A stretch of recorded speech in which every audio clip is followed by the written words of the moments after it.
Assalamu alaikum, Khawateen Hazrat. Waseem Ahsan welcomes you to lecture number 38 of Marketing for Non-Profits, MKT728 at the Virtual University of Pakistan. The component of learning is cost marketing products. But we know that there are 4 different cost marketing products. We already have talked about 2 of them. So in other words, I've divided the component into 2 subcomponents. The first one is product sales and purchase plus. And the second one consists of licensing and certifications. I'm going to talk about licensing and certifications, and in other words, I'm going to talk about the second subcomponent of the overall component which deals with cost marketing products. Licensing is another way of letting NPOs generate revenues and allow the commercial entities to come up with the campaigns that give them a lot of strength in terms of strengthening their brand, improving their positioning, and achieving social responsibility status in the marketplace. And therefore, it is a very popular concept in the developed world in particular.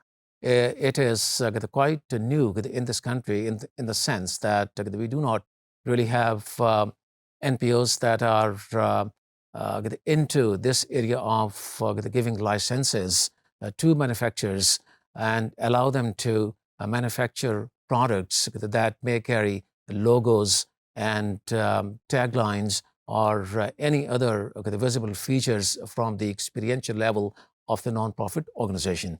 So in other words, it basically is an arrangement whereby the NPOs allows a commercial entity to use its logo and other features that the commercial entity thinks will help them strengthen their brand. So it is very obvious that licensing is very much NPO driven. And in other words, the NPO has got to be very strong. It has to be an organization that is trusted by the general public. It enjoys respect among people of the society, and it is organized enough to allow a commercial entity to use its experiential level features. It is an arrangement which gets into the terms and conditions comprising of how well the sale proceeds go toward the NPO. It defines the geographic area in which the license is going to be used by the commercial entity, and it also takes into the consideration things like what are going to be the channels of distribution and, of course, the duration for which the license is to be used. It could be used for a period of like 1 year to anything like, more than 1 year. And therefore, these are the kind of mechanics that are going to have to be sorted out very carefully by the 2 organizations. Now, it also goes without saying that the marketing responsibility of the product is the domain of the commercial organization, and the NPO enjoys the advantage of being in a situation in which it doesn't really have to invest into production or, for that matter, marketing initiatives. The initiative is basically becomes the responsibility of the commercial entity that looks into all nuts and bolts of the marketing campaign. And that's why I said the initiative is the responsibility of the commercial organization. However, when we talk about initiating the licensing agreement, it basically could be the initiative of either of the partners. In most of the cases, it is the commercial organization that based on the strength of a particular the non-profit organization approaches that the NPO and wishes to get into a licensing agreement.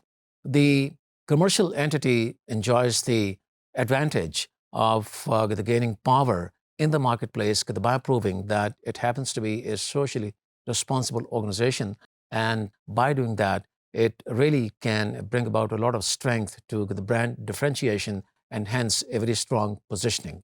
So therefore, this is kind of an arrangement that works for both the entities.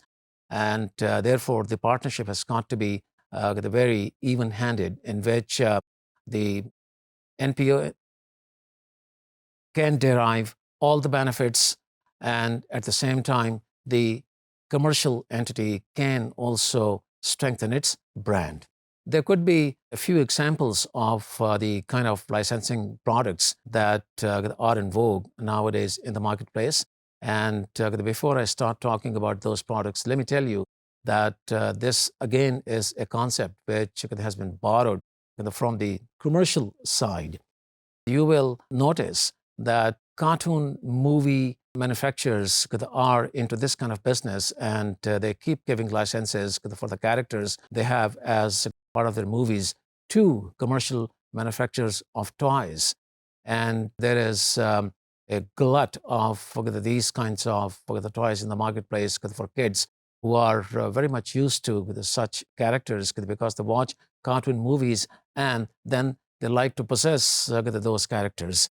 Now, this is an example of a commercial manufacturer having the opportunity of fulfilling all its production capacity. Well, if not all, say the dominant part of the production capacity, in case the manufacturer has capacity utilization challenges. And the manufacturer also can, of course, leverage its brand from so many different standpoints on the basis of the strength of the NPO.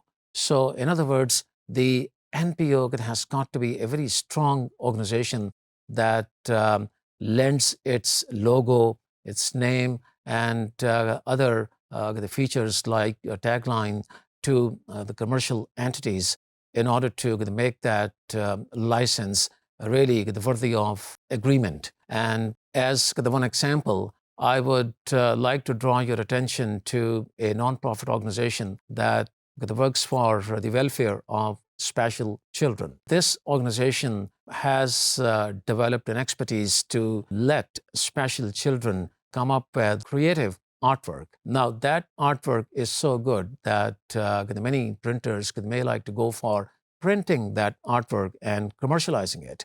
If they wish to do so, or say one of them wishes to do so, they have to have a license from that NPO in order to get into that commercial venture. And the benefits are obvious. They are the ones that I talked about already. The NPO gains, and at the same time, the commercial organization also derives all the benefits of expanding its production, increasing its the market, and differentiating itself from the competitors, and at the same time giving a lot of strength to its positioning.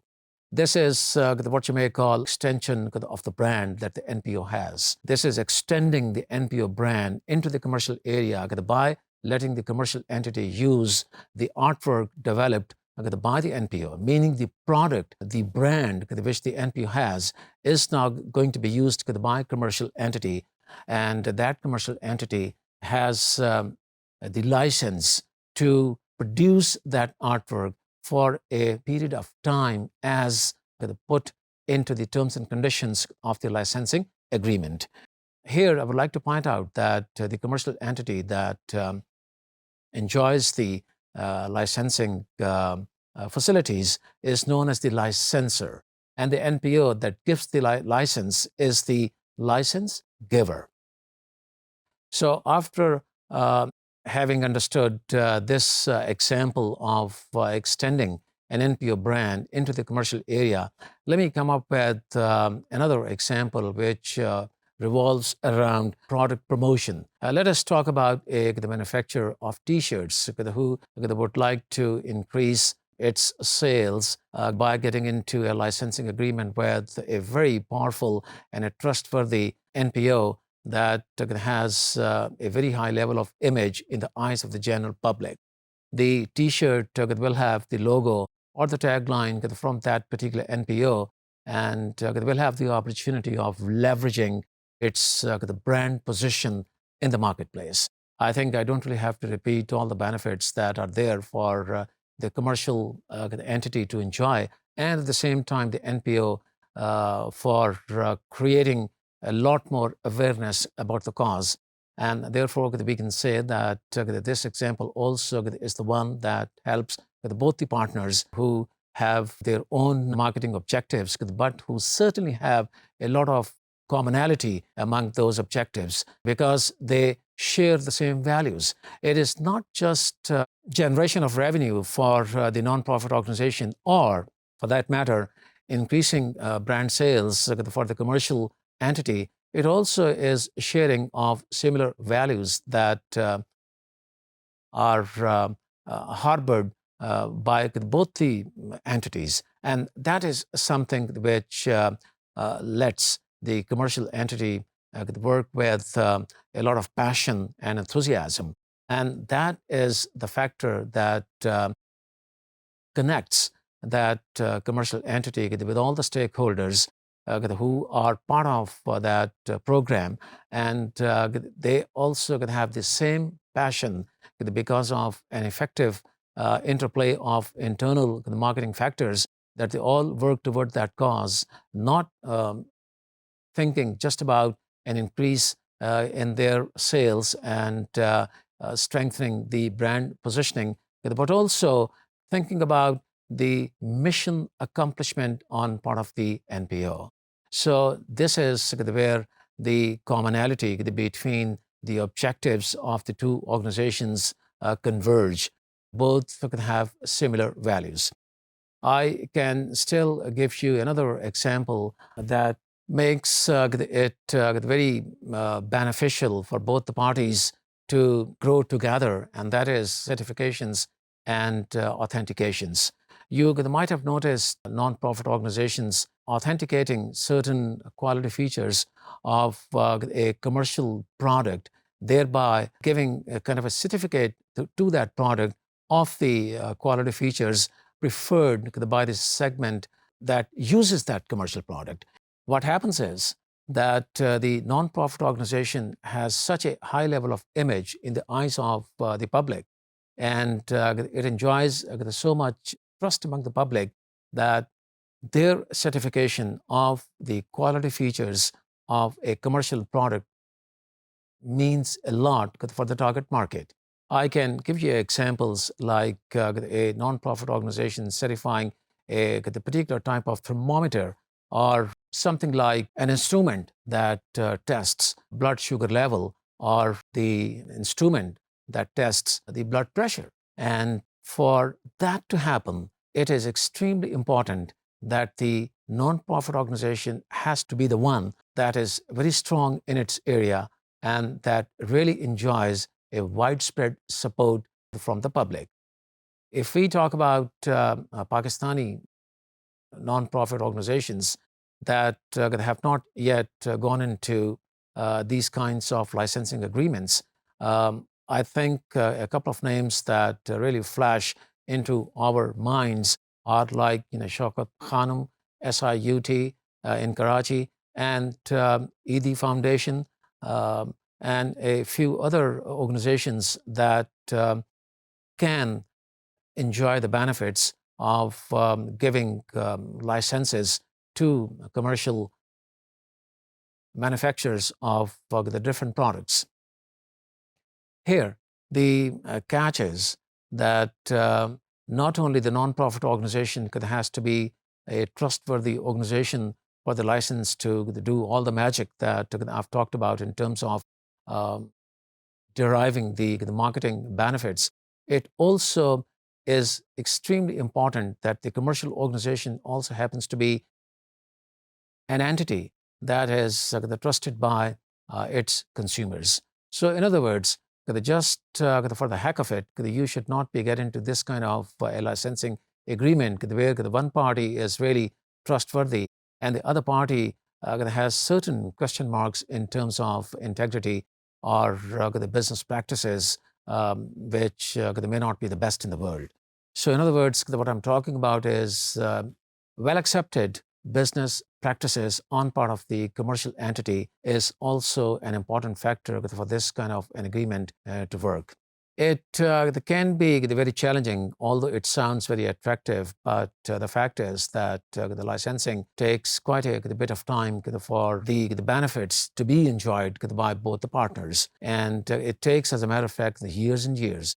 And there are experts who say that there are other investments that bring the better returns to the nonprofit organizations in comparison with licensing. But then licensing has its own charm and its own attraction.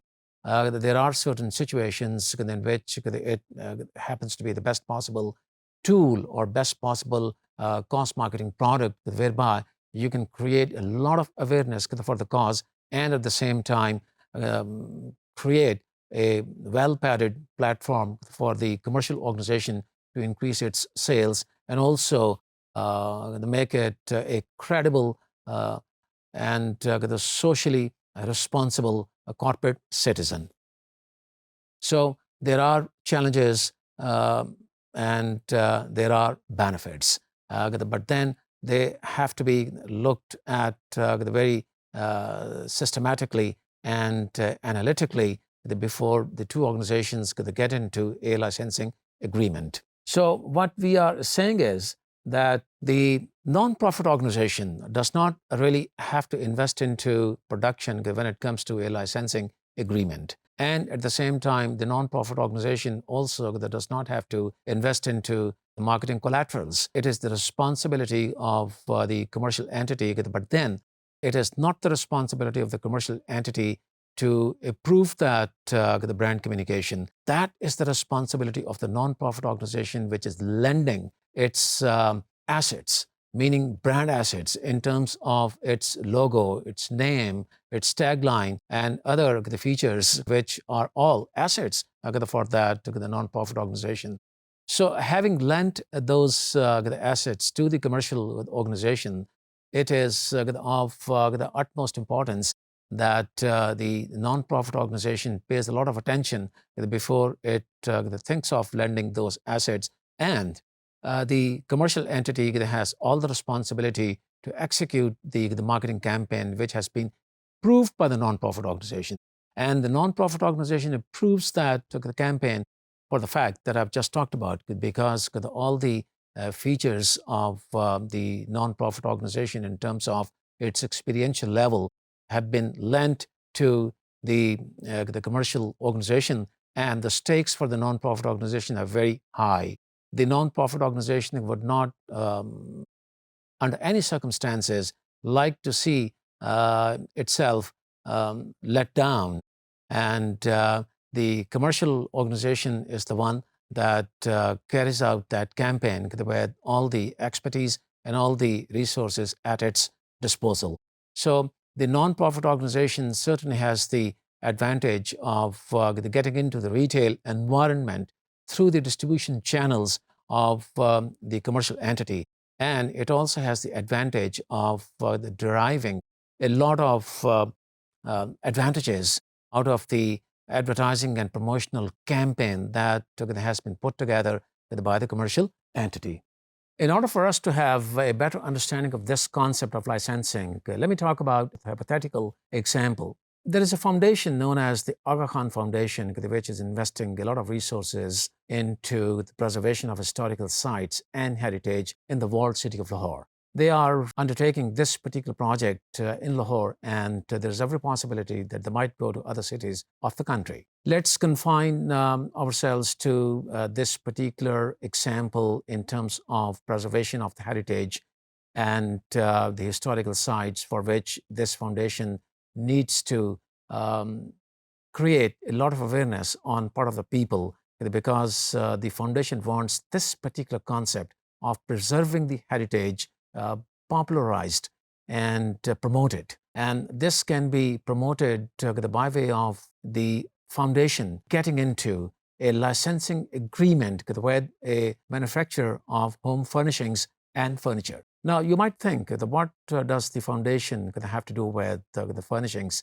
Well, the fact is that this foundation might like to pick one of the manufacturers that really happens to be trustworthy and has a very strong brand name in the marketplace, and urge that the manufacturer to introduce a line of furnishings and the furniture that represent that particular era, the heritage and the historical perspective in relation to which the foundation is trying to preserve and promote. And there comes the importance of a license. We can also talk about this particular hypothetical example from the manufacturer's side, who thinks that in order to expand his production, he has a great opportunity of introducing something like that I've talked about. And this happens to be kind of a brand extension, because the manufacturer may like to add the one more the line of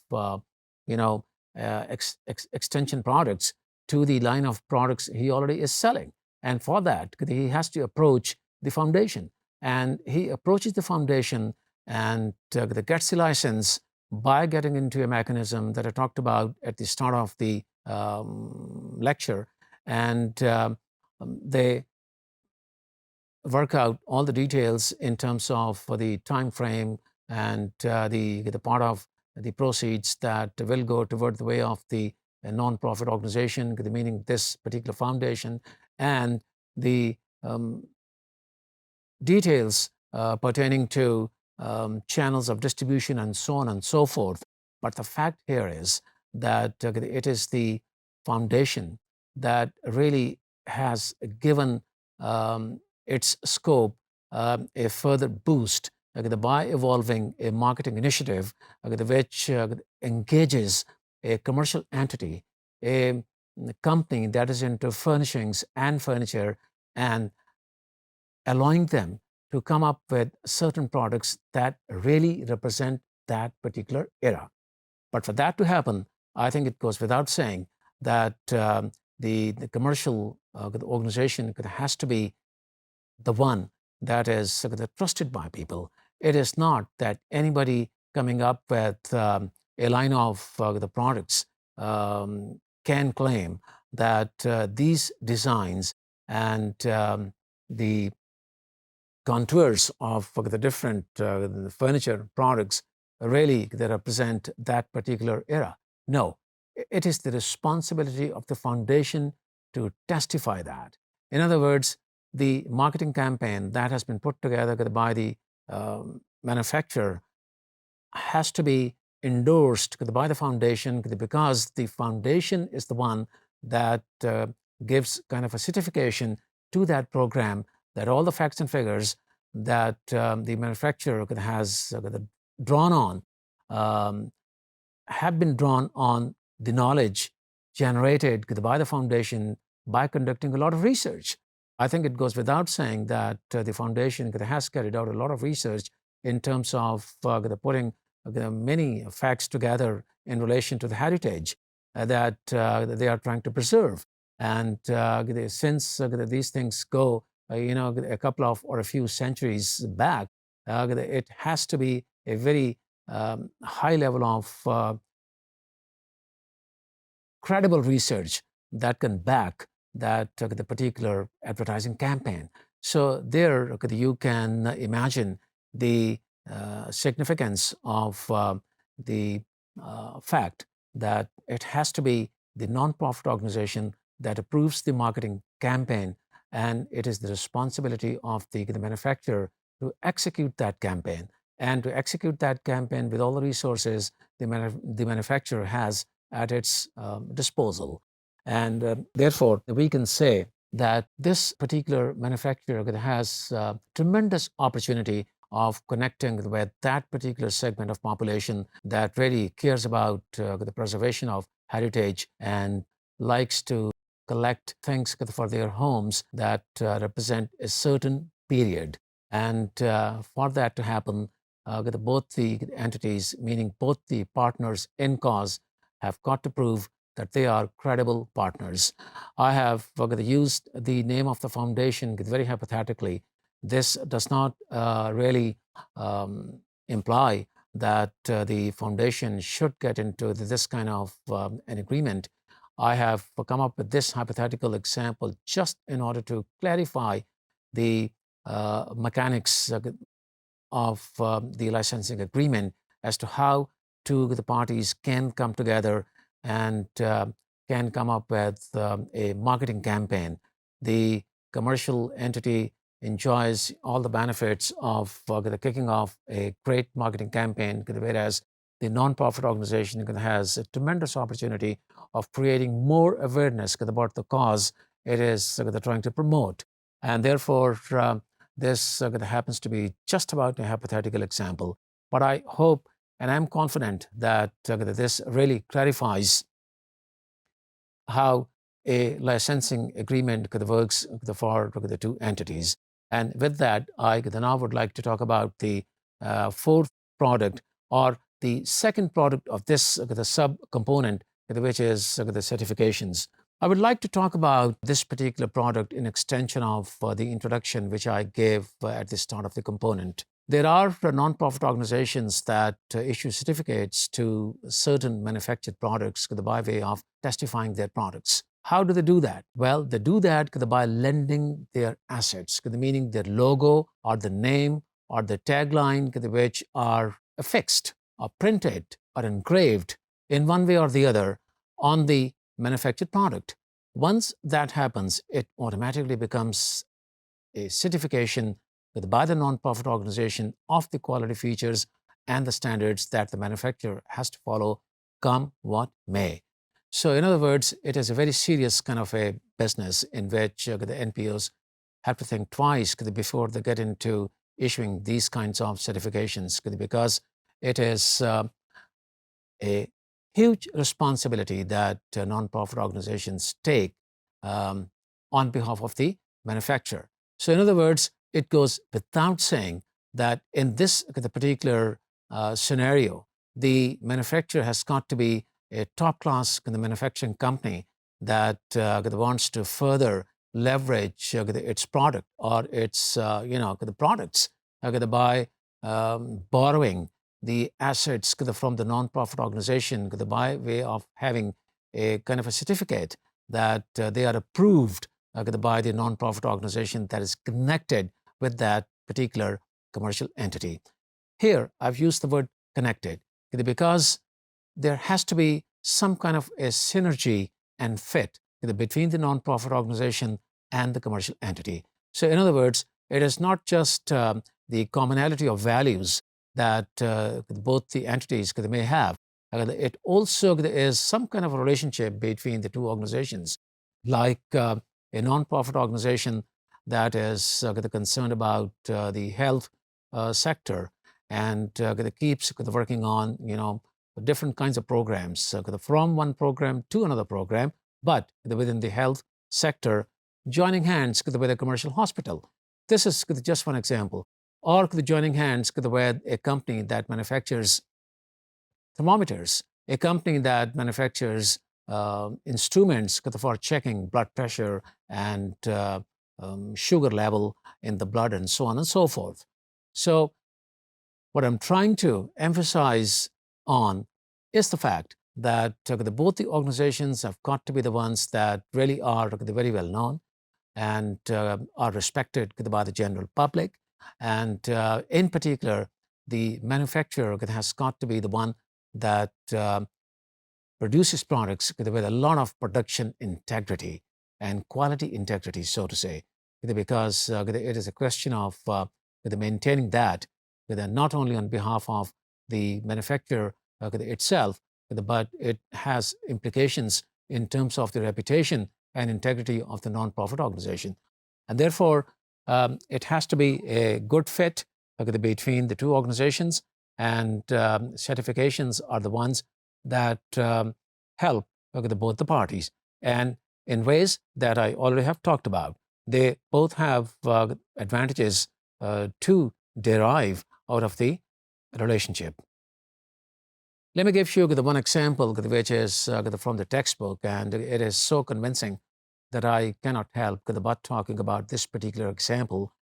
A foundation which is concerned about the arthritis the patients in the US wanted to help arthritis the patients in one way or the other. And the fact is that this particular foundation keeps working for arthritis patients. And another fact is that this foundation depends a lot on research which is conducted by this particular foundation in order to find out different ways and means whereby arthritis patients can be helped. This foundation was approached by a leading detergent making company in the US because this company had developed a packaging which was a lot easier for the arthritis patients having pain in their joints to open. And therefore, they thought that this product needs to have a certification from the foundation that is so very well respected among the people because it keeps working for arthritis patients. So this commercial company approached this particular foundation to have that certification. And of course, the foundation did give the certification because the detergent the making company was really a big name in the marketplace. It still is. And the opportunity for generating revenue for the NPO at the same time was also very attractive. As a matter of fact, the foundation did need those revenues to flow toward itself because it invests a lot in carrying out research. And since the manufacturer thought that the newly developed packaging is very arthritis patient friendly, they should get in touch with the foundation that draws on the research results and has some established findings that patients will be facilitated while they use this particular product. And the agreement was signed and the product was launched in the market with that particular certification. It was a roaring success. So this is an effective and a very convincing kind of an example of the two entities, the one from the non-profit side and the other from the commercial side, joining hands by way of having a product which we call certification. I can say with a lot of confidence that this particular arrangement is becoming very popular, whereby a commercial entity introduces a new product, launches it with the help of the non-profit organization, and the help the non-profit organization offers is its logo, its name, its tagline, and anything else that it may like to say in terms of endorsing that particular product. With that, this component comes to an end. This component of learning is about issue promotions, and it is all about promoting a societal issue. So in other words, it differs from the products that we have just learned about cost marketing. We have different products as part of the cost marketing program that let us generate revenue. But here, the objective is different. When it comes to issue promotions, the objective is to create awareness and not revenue. Now, this is not to say that the generation of revenue is forbidden. When we talk about issue promotions, no, it's not that. We also can generate revenue if the possibility offers itself. But the fact is that the primary objective here is to create awareness of the issue. And of course, just like any other program, it is the corporate resources of the commercial partner that are put into use when it comes to promoting the certain the programs, because it takes a lot of advertising and promotions when we promote societal issues. And it mostly is about social marketing programs, which are long-term programs. And that is why we have a need to keep promoting issues. And there are commercial organizations that join hands with nonprofit organizations and donate quite a lot of resources in order to promote that particular issue. And once again, the nonprofit organization confines itself to giving its assets in terms of its logo and all the research and the stories that it has generated as the part of the experiential level, because while you promote the particular societal issue, and if you happen to be a commercial organization, you need to have that kind of backing, which can come only from the nonprofit organization. The nonprofit organization having a wealth of experience in their particular field can come up with the kind of information that the commercial organization may need in order to promote that issue. Here, once again, it is the nonprofit organization that okays the advertising campaign, meaning the brand communication has got to be approved by the nonprofit organization, or you can say it has to be worked out together by the two partners, in which the NPO has a lot of saying, because they know what the cause is and what are the dynamics in terms of dealing with that particular cause.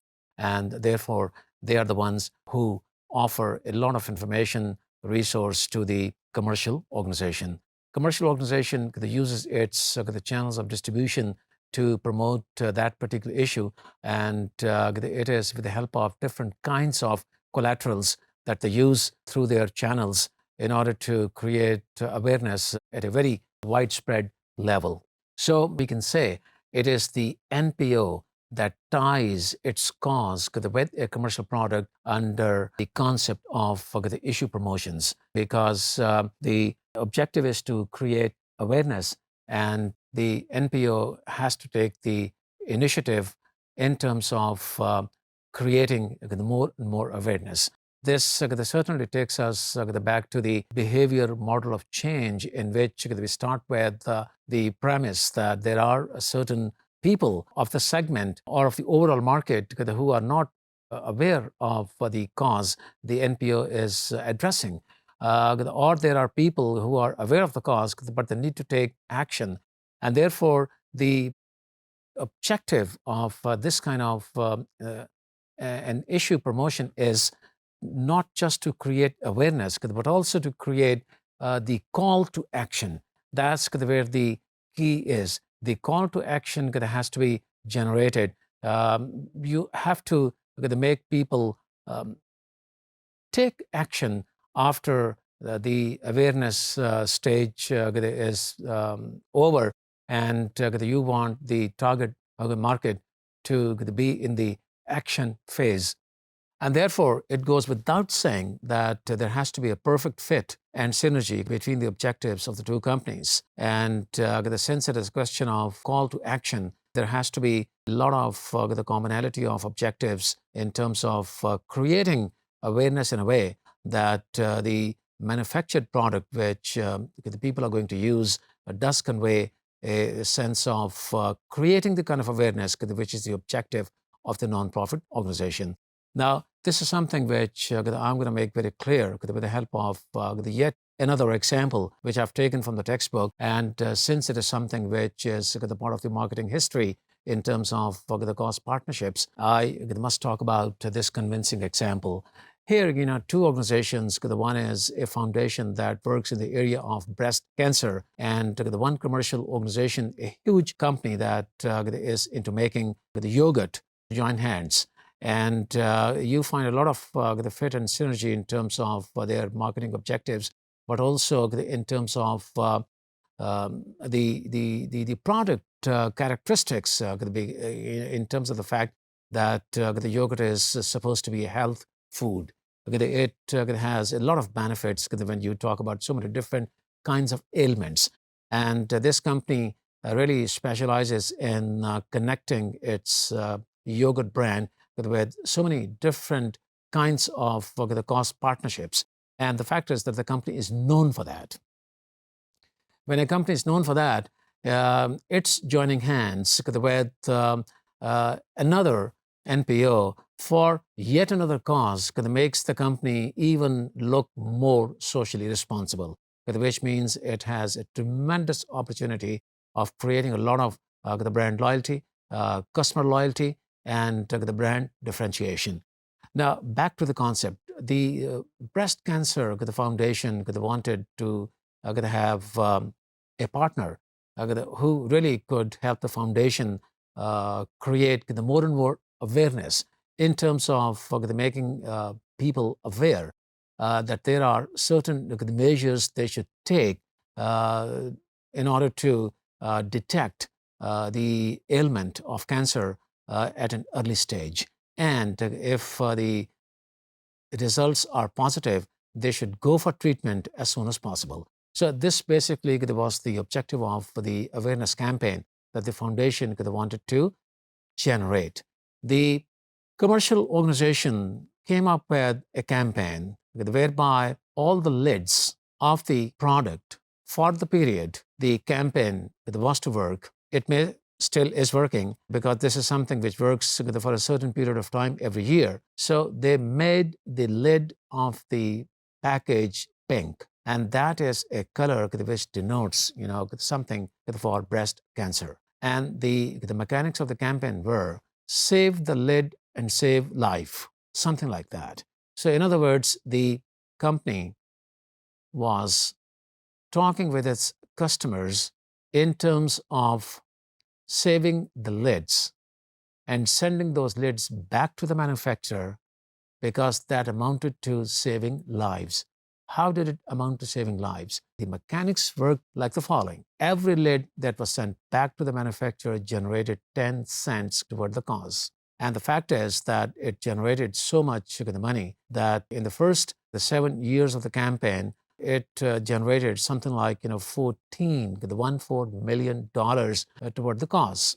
And since these the foundations working in such the developed countries are into conducting research and imparting education to general public and the patients in particular, they require a lot of financial resource in order to do all that. So what happened really was that the foundation was in a position that it was one of the leaders in that particular cause. It was a good educator and it was an inspiring partner. And the commercial entity proved that it happened to be not just one of those companies that make a good yogurt, but happens to be the one that really that cares about breast cancer and early detection of breast cancer and early treatment of the ailment once it is detected. And they help their patients in so many different ways. So look at the seriousness of the partnership toward issue promotion. The objective is issue promotion. There is an issue. It has to be promoted. It has to be promoted because you want to create more and more awareness. And while you create awareness, you basically are trying to generate the call to action. And the call to action in this particular example is that you want people to take action, to go and have themselves checked. There's a general tendency on part of all of us everywhere in the world that we are shy of running certain tests. And when it comes to running health tests, we do not really want to hear something bad about us. And that is why we shy away from having those tests conducted on us. Conversely, there is a foundation that is promoting this particular concept that do not shy away, that you should get yourself tested. And in the process, they join hands with a commercial entity. And what the commercial entity does and how it does is for you to appreciate the being marketing people because it puts together all the elements and all the variables of marketing mix and it engages the nonprofit organization very passionately. It connects all the stakeholders, not from within the commercial organization, but also from the side of the nonprofit organization. And just look at the totality of or the integration of all the stakeholders who are working for this particular cause with a passion. And the amount of money that the foundation generated really helped the foundation toward carrying out its the day-to-day responsibilities that are all about the conducting research and doing good things for the patients by creating awareness and so on and so forth. The foundation that keeps working and keeps getting into partnership with different organizations by coming up with different kinds of the campaigns. This the kind of issue promotion can be initiated by either of the partners, but it makes the more sense on part of the nonprofit organization to take the lead because it is the NPO that has to popularize and propagandize, so to say, its the cause. And there could be no better way than joining hands with a commercial organization having such a tremendous outreach by way of having an extensive distribution network and by having all the resources and the capability to carry the marketing collaterals along with the product that is sold during the agreement period in order to create more awareness. So if you look at the whole thing, it is a comprehensive marketing venture, and it takes into its ambit all the good concepts that we have learned in relation to all the variables of the marketing mix. You may wonder how these programs work. So in other words, there's a mechanism whereby the concept of issue promotions works. And that is something which is the topic of another component. Thanks for the time being.